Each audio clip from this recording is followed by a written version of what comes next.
bueno, lo primero que vamos a hacer es explicar, digamos, el default, y vamos a explicar por qué está mintiendo el ministro Guzmán, por qué miente el gobierno y por qué está intentando mentir e instalar esta mentira de que el problema es el coronavirus. A ver, lo primero que hay que comprender es que el superávit, la deuda se paga con superávit primario. Es decir, es el resultado operativo antes del pago de los intereses de la deuda. Entonces, en ese contexto, ustedes solamente son dignos de crédito si, solo si, tienen superávit primario. Es decir, y la realidad es que Argentina no tiene superávit primario. Argentina no tiene superávit primario desde el segundo gobierno de Cristina Fernández de Kirchner. Y ese superávit primario nunca fue, digamos, o déficit primario, nunca fue revertido por la administración de Macri. Es más, en el caso de la administración de Macri, ese déficit, digamos, se financiaba con emisión de deuda, ya sea tanto, digamos, para cubrir los intereses como también para cubrir el déficit primario. Y de hecho, la velocidad a la cual se iba ajustando el resultado primario, bajo la estupidez de los imbéciles de Marcos Peña, Durán Barba y Alfonso Pratgay, digamos, se hizo a una velocidad tan lenta que lo que se ganaba por mejora del superávit primario fue compensado más que proporcionalmente con suba de deuda. Y como además esa suba de deuda estaba principalmente denominada en moneda extranjera, eso llevó, digamos, a que la relación deuda-producto frente a situaciones de desequilibrio en el mercado cambiario por caída de la demanda de dinero, la relación deuda-producto en Argentina explotara. O sea, concretamente, el default la Argentina ya debería haberlo tenido ameritado desde el 2018, cuando básicamente terminó yendo a pedir auxilio al Fondo Monetario Internacional. O sea, cuando Argentina fue al Fondo Monetario Internacional es porque ya no podía conseguir financiamiento voluntario. Es decir, Argentina estaba en la quiebra, ya se había agotado el programa estúpido gradualista, como todos los programas gradualistas que en la historia argentina todos terminaron mal. Entonces, en ese contexto, el Fondo Monetario Internacional hizo dos cosas. Por un lado, dio asistencia financiera para que se pudiera honrar los compromisos de deuda, y asistió también al Banco Central para que pudiera nivelar la demanda de dinero vendiendo dólares, que en realidad básicamente lo que propuso el Fondo Monetario Internacional era una propuesta muy similar a la que habíamos hecho con Diego Giacomini algunos meses atrás en la Universidad de Belgrano, donde básicamente explicamos cómo había que volver al sistema de metas de agregados monetarios, básicamente porque la demanda de dinero iba a estar súper inestable y básicamente eso, digamos, como las expectativas iban a estar súper volátiles, iba a ser imposible encontrar un ancla nominal en un esquema de inflation targeting que depende crucialmente de las expectativas de inflación. En ese contexto, digamos, el Fondo Monetario hizo una recomendación en la misma línea, pero dentro de esas mismas recomendaciones, en línea con lo que nosotros habíamos planteado, proponía limpiar básicamente lo que era la posición de lo que eran las LEVAX. Entonces, en ese contexto, cuando Sturzenegger quiso empezar ese proceso, misteriosamente fue echado y el cargo lo tomó por un lapso de 2 meses el señor que ocupaba el Ministerio de Finanzas, o sea, el señor Caputo. Bueno, después de 2 meses de reventar reservas y no limpiar la posición de las LEVAX, bueno, fue reemplazado por Sandleris y ahí empezó a tomar un esquema, digamos, de controlar la cantidad de dinero. Por lo tanto, desde de no ser por la asistencia del Fondo Monetario Internacional, Argentina hubiera ya defaulteado en el 2018 y hubiera tenido una hiperinflación. Eso está en un trabajo que hicimos junto a Mariano Fernández, junto a Diego Giacomini. Consta en una nota que publiqué yo en el Cronista Comercial, donde frente a lo que se perdió de reservas, eso implicaría, digamos, en un contrafáctico, dadas las reservas que se perdieron, una inflación arriba del 500%. O sea, ese era el escenario que teníamos para la invitación. Estamos esperando que dé el ok. A ver, Diego, dale, me tenés que aceptar la invitación, porque si no, digamos... Ahí está. Acá estoy. ¿Qué haces, hijo? ¿Cómo andás, hermano? ¿Bien? ¿Qué haces, hermano querido del alma? ¿Cómo estás? ¿Cómo muy estás, bien, ¿vos? Dieguito querido? Todo muy bien, todo muy bien. Acá ando. ¿Qué haces, Dieguín?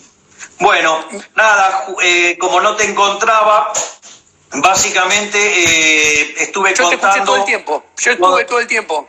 Dale, te escuché todo. Ah, ok, bueno, yo no, disculpe, te pido perdón, no te podía encontrar te vi recién entrar al...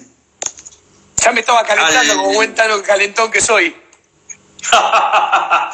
Bueno, entonces básicamente estaba contando cuando, por ejemplo, nosotros hicimos el trabajo en el cual mostrábamos que Argentina iba a un default, y conté, digamos, lo que el intercambio que tuviste con la maleducada de Liliana Franco, faltándote el respeto cuando vos estabas mencionando el hecho de que Argentina iba a un default.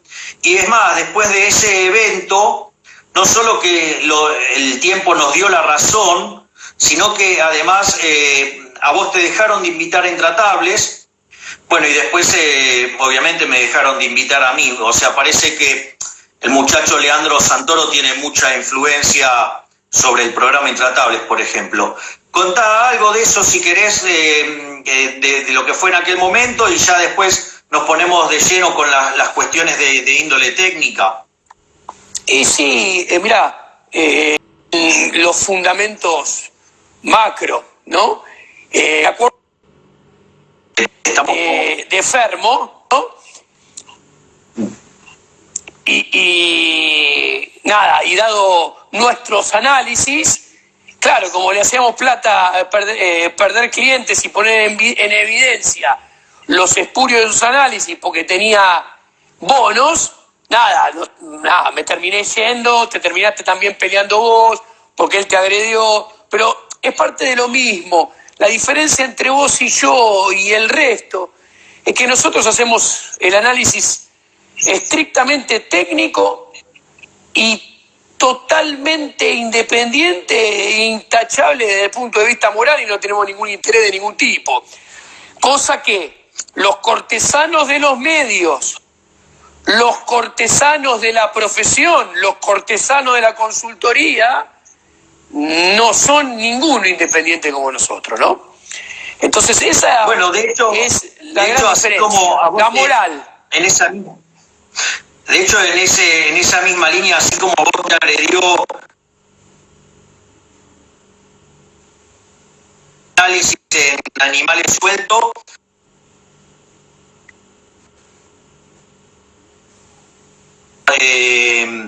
este periodista de Clarín, Santoro, claro, o sea, unos irrespetuosos donde jamás hicieron un número y cuestionaban el trabajo, porque bueno, digamos, el trabajo daba absolutamente inconsistente. Yo estaba contando cuando vos estabas por entrar que Argentina, para pagar su deuda, necesitaba un superávit primario en términos de 3,5 puntos del PBI. Si se cumpliera que Argentina pudiera crecer de modo permanente al 3% anual, cosa que Argentina no hace desde hace mucho tiempo. De hecho, Argentina tiene el PBI estancado desde el 2011 y de hecho ya está un poco más abajo. No solo eso, sino que además era asumiendo una tasa de interés del orden del 7 u 8%, y tampoco eso se va a dar en Argentina. Entonces, en todo ese contexto, claramente los números no daban. Y en aquel momento el bruto que hizo esos números fue el estúpido de Rodrigo Pena, que fue el que le faltó el respeto a José Luis Espert tratándolo de plateístas y que, que junto a Fernando Iglesias nos agredían públicamente, o sea, usaban los recursos del Estado para perseguir a ciudadanos que pensaban distinto, a pesar de hacer un trabajo técnico. Es más, el inútil de Rodrigo Pena no solo que se equivocó en esa cuenta, metiendo un nivel de apreciación cambiaria insostenible para el sector externo, sino que además es el mismo idiota que se equivocó con la 125 porque hizo mal un pasaje de término. O sea, para que la gente sepa quién es la gente que anda dando vuelta. Bueno, después tenemos, como vos decís, claro. ¿Cómo? Un dato.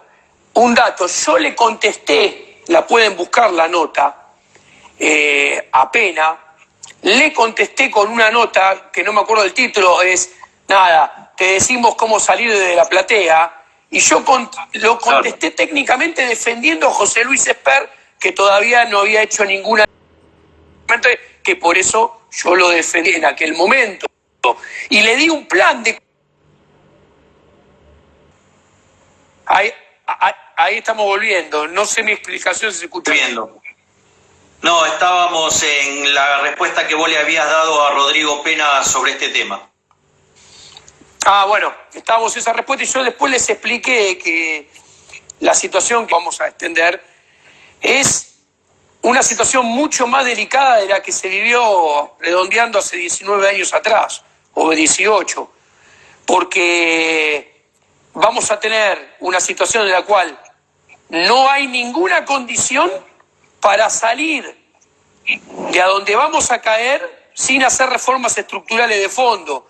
Vamos a quedar en un default que no va a durar 4 años como el último, que Nielsen pudo reestructurar la deuda en 4 años, porque acá vamos a caer en un default que va a durar como de los 80, que duró de 1982 a 1990, con una economía con alta inflación y cero de crecimiento, cuando se estabilice, pero vamos a caer a menos 10, vamos a ir a un déficit primario de menos 5, vamos a ir a una inflación de 3 dígitos, con suerte, eso es lo más moderado que hay, vamos a ir a una inflación de 3 dígitos.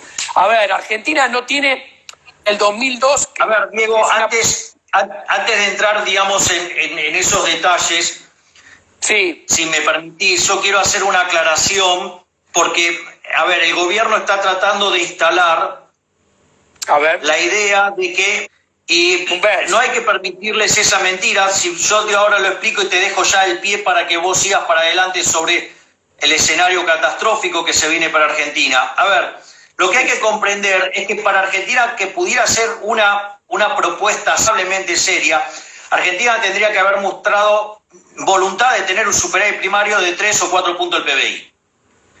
Porque eso era lo que permitía pagar una relación deuda-producto de 90%, que es lo que tiene Argentina.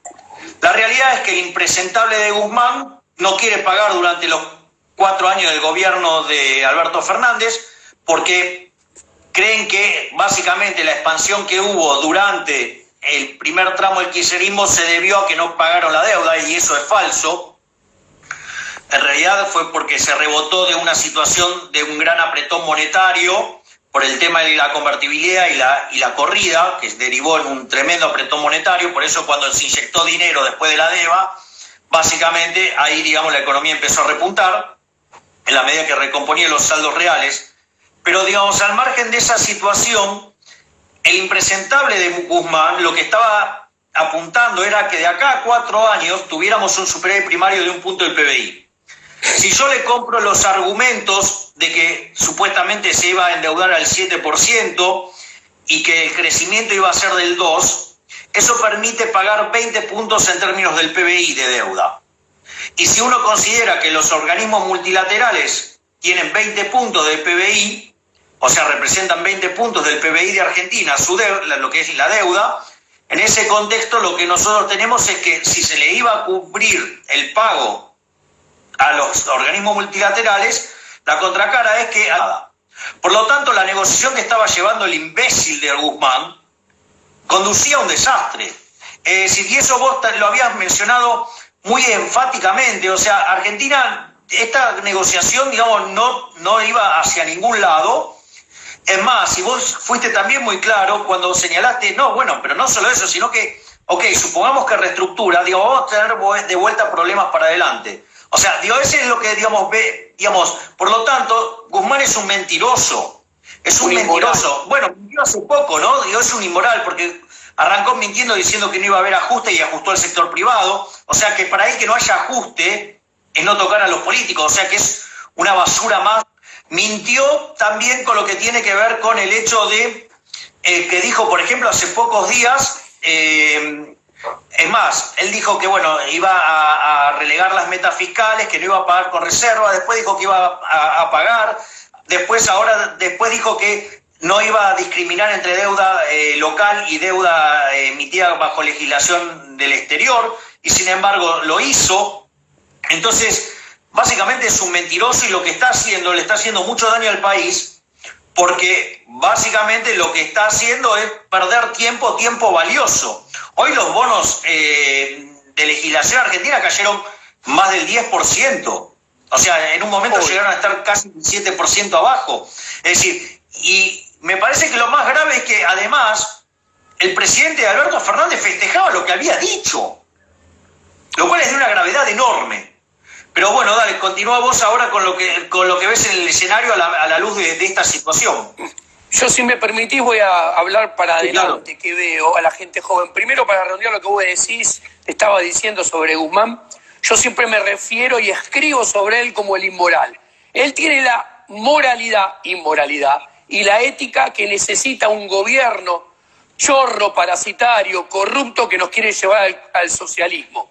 O sea, él tiene los ingredientes que necesita un gobierno que nos quiere llevar a la pérdida de libertad y a la prosperidad, acrecentando su negocio, porque más Estado es menos prosperidad para nosotros y más negocio para la casta política. Dicho esto, yo a los jóvenes que están acá les tengo que dar una noticia desagradable. Ustedes no van a vivir una crisis como la del 2002. Ustedes van a vivir una crisis mucho más parecida a la que vivimos en los años 80. Les cuento, Argentina entró en default en 1982 y Argentina comienza a salir del default en 1990 con el plan Brady. O sea, Argentina estuvo 8 años en default, redondeando con 0 de tasa de crecimiento y niveles de inflación de 3 dígitos. A ver, esto se parece... No, pero pará, contemos algo más. Contemos algo más. Porque a mí me tienen las pelotas secas con el hijo de puta de Alfonsín, que te lo quieren mostrar como un héroe y el padre de la democracia. Un hijo de puta que se fue con la inflación en torno al 5.000% y se fue 6 meses antes por las aberraciones que hizo. Alfonsín hizo aberraciones estando en el gobierno y después hizo más aberraciones, inclusive estando en la oposición con sus negociados. Por ejemplo, es el padre que vehiculizó el cambio de constitución en el 95, para dar un ejemplo, ¿no? Después entronó al kirchnerismo en la década del 2000, ya siendo bastante viejito. Entonces, pero dicho esto de Alfonsín, que es muy fácil de destrozarlo intelectualmente, con la democracia no se come, no se sana, ni se educa. Con ese verso populista, lo único que hizo fue hundirnos en la década de empobrecimiento que tuvimos en los 80, que hasta ese momento había sido la más grande de la historia. Pero, volviendo a lo que estaba diciendo a los jóvenes, a ver, la situación de hoy se parece mucho más a la del 89 que a la del 2001. ¿Qué quiero decir esto? Y esto es muy importante. La gravedad de una crisis hay que medirla por el tiempo que se tarda de salir después y los esfuerzos que hay que hacer para salir de dicha crisis después. Y en este sentido, yo los quiero decir, jóvenes, que los que nos vendió Duhalde y nos vendió el kirchnerismo es una gran mentira. Se salió de taquito y muy fácil, sin hacer nada, de la crisis del 2001 o del 2002. Vamos a explicar por qué estamos en una situación mucho más parecida a la del 89 que a la de comienzo de los años 2000. Primero, la economía hoy en día no tiene capacidad de rebote. En el 2002, 2003, exacto, tenía mucha capacidad de rebote. ¿Por qué? Muy sencillo, esto es parecido a lo que había al principio de los 90, que tampoco había capacidad de rebote. Entonces, cuando vos, ¿por qué no tenés capacidad de rebote? Porque como bien decís vos, Javier, se comieron el capital. El alfonsinismo se había comido todo el capital, no había tenido inversión. Igual que ahora, que hace 18 años que no teníamos inversión. Exacto, hoy en día cuando vos salías de la década del 90 habíamos tenido un proceso de inversión genuina, de acumulación capital, de crecimiento legítimo. De punta. Y básicamente el problema de la salida de la convertibilidad tiene que ver con un problema de índole monetario, de apretar la cantidad de dinero en un sistema de tipo de cambio fijo con sistema financiero de encaje fraccionario. Bueno, a eso iba a ir. Le pongo un número. El PBI potencial, que es una aproximación a la capacidad de rebote, en el 2002 era 3.8, porque se había invertido y acumulado capital como loco en los 90.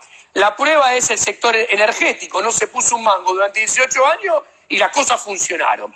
Ahora, hoy en día el PBI potencial rondará menos de 1, 0.5, 0.7 aproximadamente. Entonces no hay capacidad de rebote. Entonces, para generar el rebote y la salida, tenés que hacer reformas estructurales pro mercado que achiquen el Estado, bajen el gasto público para poder bajar impuestos. El Estado es mucho más grande que el que tenías a la salida del 2001-2002. Ahí voy. A la salida del 2002, vos tenías un gasto público de 23% del PBI. Hoy tenés 43%, que a final de año va a ser el 50%, porque con la caída de 10 puntos del PBI que va a haber, más el aumento del gasto público, la mitad de la economía va a ser el Estado. Esto es aún peor que en la época de Alfonsín y a comienzo de los 90, que es lo que heredó Menem. A nivel cultural es más grave. Porque Menem 1000 veces peor.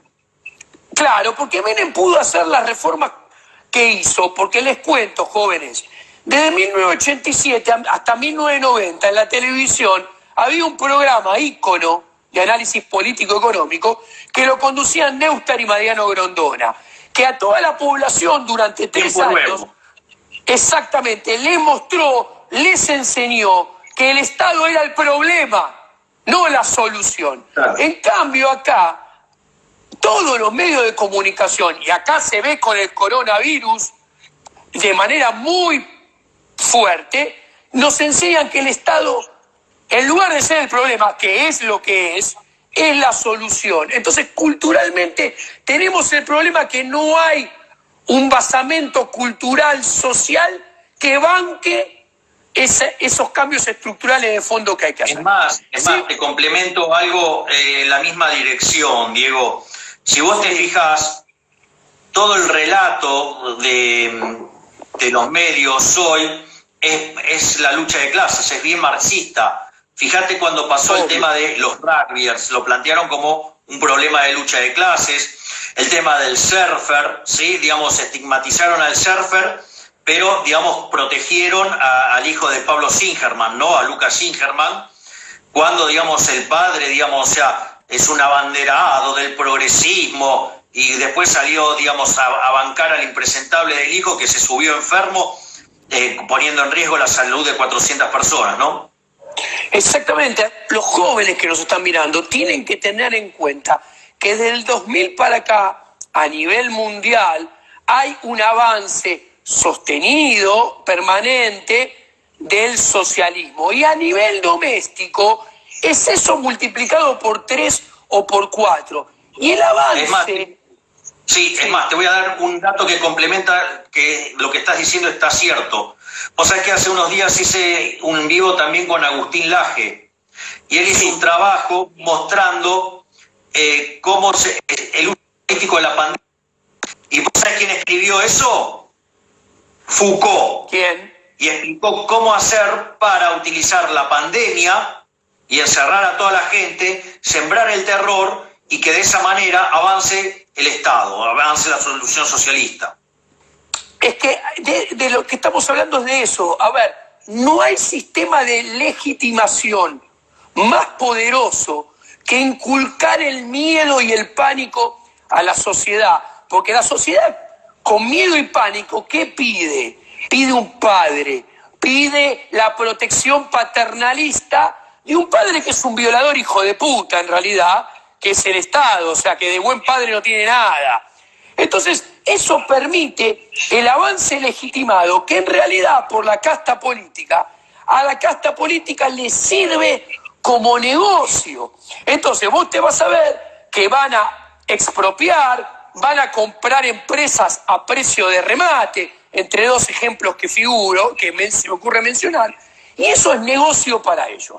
Ahora, tienen que tener bien presente que en Argentina esto no es joda, porque una cosa es el avance en el mundo libre y otro en Latinoamérica en general y en Argentina en particular, donde estos avances, los próximos casilleros, son estrictamente sobre libertades individuales básicas del individuo, que se perpetúan vía violencia.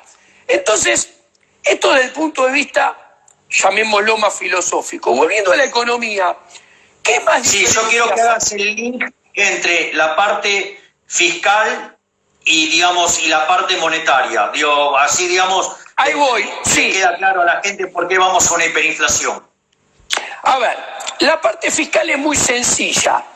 Argentina en el 2000, sale la crisis del 2000, hace un ajuste fiscal de 8 puntos del PBI. El déficit primario pasa de -4 a +4. Y eso es lo que permitió, primero, que la inflación bajara del 40% al 3.7% en el 2003. Punto número 1. Ese superávit primario es el que, unido a la capacidad de rebote, es lo que permite que el PBI haga el rebote del gato muerto y salga al 8%. Superávit primario de +4, más rebote de gato muerto, +8, es lo que le permite a Guillermo Nielsen mostrar capacidad de pago y reestructurar la deuda en el 2005 nada más. Todo eso, ¿por qué? Porque el Estado era 23% del gasto público, del PBI. El gasto público era 23%. Este año va a cerrar en 50. ¿Saben cuánto era en los 80? 35.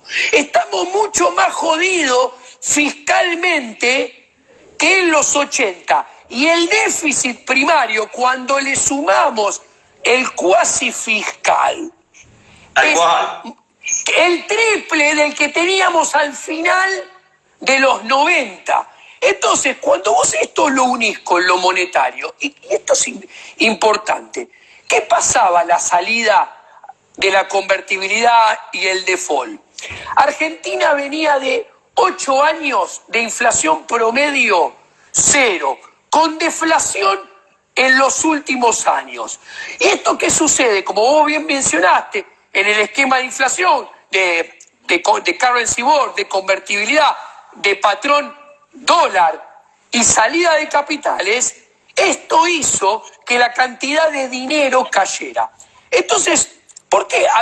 Había cuasimonedas. Entonces, había un apetito por pesos. La gente mataba por un peso en un contexto en el cual no había memoria inflacionaria. Entonces, eso le permitió al Banco Central del atorrante de Prat Gay darle a la maquinita como loco con los redescuentos. Y la cantidad de dinero se multiplicó, voy a hacer una metáfora, no es lo mismo, pero casi como si fuéramos en aquel entonces la Reserva Federal. El Banco Central, dado la década del 90, podía emitir y esa emisión era aceptada y querida. Entonces no generaba inflación. Nada de esto sucede hoy. A ver, la inflación en los primeros 10 años... Quiero que hagas el foco en los números monetarios del desastre que está causando PESE y el que va a causar hacia adelante. Porque quiero que quede bien claro la hiper, porque tenemos aproximadamente 12 minutos. Listo. Primera década del Banco Central recuperado, redondeando punta a punta 500% de inflación. Segunda década del Banco Central recuperado, 1.400% de inflación, o sea, se triplicó la velocidad de inflación. Listo. Desde que volvió el Banco Central, 3.900% de inflación. ¿Qué hizo PESE? A ver, la cantidad de dinero crece al 75% en los últimos 5 meses. En el último mes, marzo, la cantidad de dinero creció 35%. Cuando lo miro en términos reales, eso es un aumento de 32%, 31%, no importa el numerito. Ahora bien, con la recaudación del mes de febrero, porque en marzo se paga con la recaudación de febrero.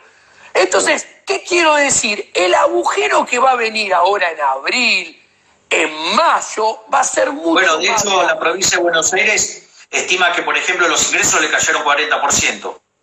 Ahí está. Cuando yo hago un ejercicio monetario nada tremendístico, ¿qué quiero decir? Que, a ver, abril y mayo es un poquito y junio un poco peor que marzo, pero después Alicia del País de la Maravilla, el segundo semestre, emiten lo mismo que los anteriores 5 meses, la cantidad de dinero pasa del 75 de hoy a 150, 160 el crecimiento.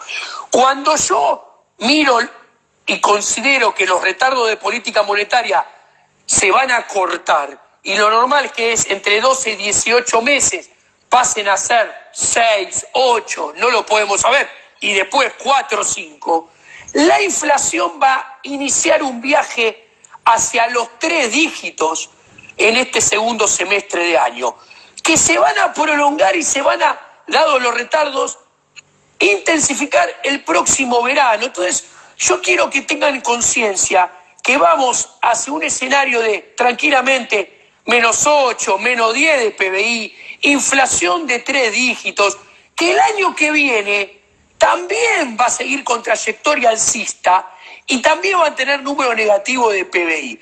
Entonces, y con los que les expliqué de fiscal, más capacidad de rebote, más lo que le estoy diciendo lo monetario, el default se va a trasladar muy probablemente a la próxima administración también. Y vamos a vivir, si Argentina no discute por 10 años cuánto achicar el Estado, para cuánto bajar el gasto público, para bajar impuestos, con un conjunto de reformas estructurales al mismo tiempo, como hizo Menem, que incluyan cerrar el Banco Central y dejar de tener política monetaria y dejar de tener peso, Argentina va hacia un camino de 10 años cayendo su PBI per cápita. 10 años más con inflación que tomen nota. Se triplicó de 500 a 1.500 redondeando.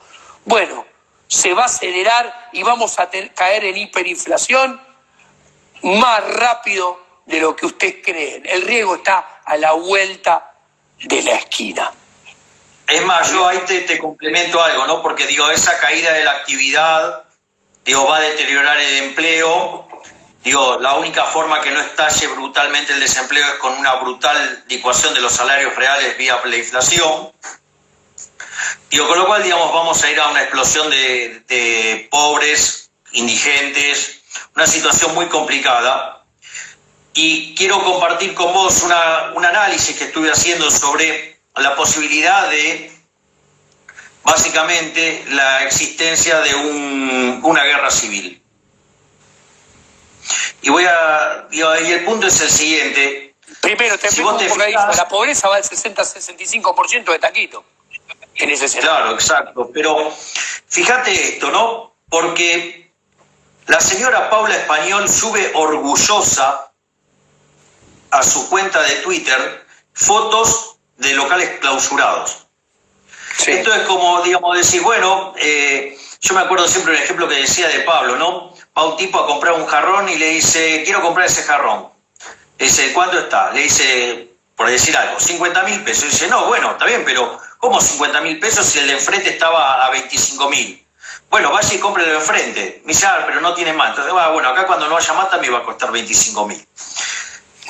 Básicamente la señora Paula Español, digamos, y también Culfas, los fatalmente arrogantes que creen cuáles son los precios de equilibrio, es como que fueran unos iluminados y se enteraran de cuál es el vector del precio de equilibrio. Ella, digamos, considera que de repente un bien está caro, entonces ahí va, cierra el local. Lo que no se da cuenta la gente es que no hay, ese bien desaparece. Hay una frase que contó Armando Riva, dice, en la Revolución Francesa cada vez que subía el pan le cortaban la cabeza a los panaderos, y cuanto más cabezas cortaban, más subía el precio. Es lo que no entienden estos inútiles. Entonces, ¿qué es lo que pasa? Lo que va a terminar generando es escasez, va a terminar complicándole la vida a los que menos tienen, porque son los que no van a poder acceder de modo fácil al mercado paralelo, que además, digamos, va a estar a precios más altos.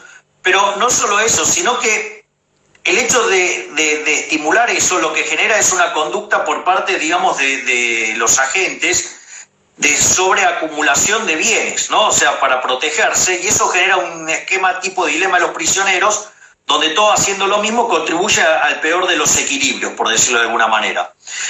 Entonces, digo, de darse esa situación de desabastecimiento y con gente intentando sobreacumular stocks, lo que va a terminar generando es una escasez brutal y van a empezar a faltar los alimentos.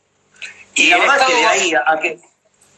Claro, y de ahí la verdad que la gente se empiece a matar para los alimentos, hay un centímetro. Y fíjate esto, que los medios no lo están informando, pero ya hay problemas en la zona del conurbano bonaerense de que hay saqueos, y no solo eso, sino que además los deliveries ya se concentran solamente en la capital federal y el norte de la provincia de Buenos Aires. Ya no salen a esa zona, básicamente porque son robados. Entonces, yo lo que estoy viendo es no solo, digamos, el problema, digo, del default, la hiperinflación, la caída de la actividad, la caída del empleo, el aumento de la pobreza y la indigencia, digo, sino que también estoy viendo, digamos, que los inútiles de Culfas, Guzmán, Vanoli, Marcó del Pont y Paula Español están generando todas las bases para que exista directamente ya no una revuelta, digamos, una crisis social enorme acompañando a la económica, sino directamente que terminemos en una guerra civil. Por ende, digamos, quedan cerca de 3 minutos. Claro, nos quedan cerca de 3 minutos y quiero de que vos hagas ese remate, Diego, por favor. Y yo quiero agregar algo muy importante acá. A ver, en las ideas de la libertad tenemos 3 derechos básicos: la libertad, la vida y la propiedad privada, pilares fundamentales. Y acá este gobierno, la guerra civil, la va a estimular metiéndose con la propiedad privada. ¿Por qué digo esto? A ver, la cuarentena se va a levantar de a poco, muy de a poco. ¿Por qué? Porque el plan que tienen adentro de la cabeza es la clase media es la que tiene que estar más guardada. ¿Para qué? Para que la clase media escupa sus ahorros de sus cajas de seguridad, de sus cuentas afuera o de sus colchones. Y esto se ve claramente. Tenés a Máximo Kirchner con un proyecto de ley que quiere cobrar impuestos sobre impuestos ya cobrados sobre una estafa que fue el blanqueo. Entonces, ¿qué muestra esto? ¿Te acordás cuando nosotros decíamos que no blanquear a la gente porque en la primera de cambio los políticos los iban a manotear?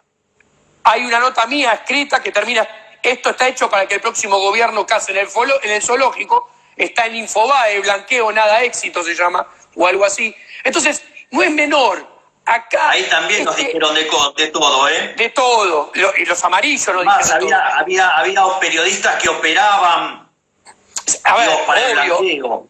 Señores, violentar la propiedad privada empieza con una ley de alquileres, con no poder estar obligado a alquilar, estar obligado a dejar el inquilino y no poder tomar posesión del departamento, no poder aumentar el alquiler. Esto es parte de todo un plan integral que está pensado por ir sobre la destrucción de la clase media, sus ahorros y su propiedad privada. Y esto va a ser caldo de cultivo para los problemas que vos mencionás, Javier, de la potencial guerra civil. No es joda. Ahora, yo te hago una pregunta, porque así como uno ve todo esto y que la gente se enamoró en un primer momento con el tema del... Ya estamos casi cerrando, así que casi te queda una respuesta por sí o por no. Dale. Así como se fue enamorando y aplaudiendo a los médicos a las 9 de la noche, a las 9:30 hace cacerolazos y está pidiendo la baja del salario de los políticos. ¿A vos eso no te da una leve ventana de esperanza de que la gente ha tomado el mensaje y que ha reconocido que el Estado es el problema y no la solución? Me da una llama de esperanza. No tengo trabajo para acrecentar esa llama de esperanza junto con vos. Lo que tengo muy en claro es que con eso no alcanza. Las manifestaciones de los individuos van a tener que ser más duras, más importantes. ¿Y vos no ves en una crisis donde hagan explotar la pobreza y que todos nos demos cuenta que nos dejaron pobres porque, tal como vos señalás, o sea, a ver,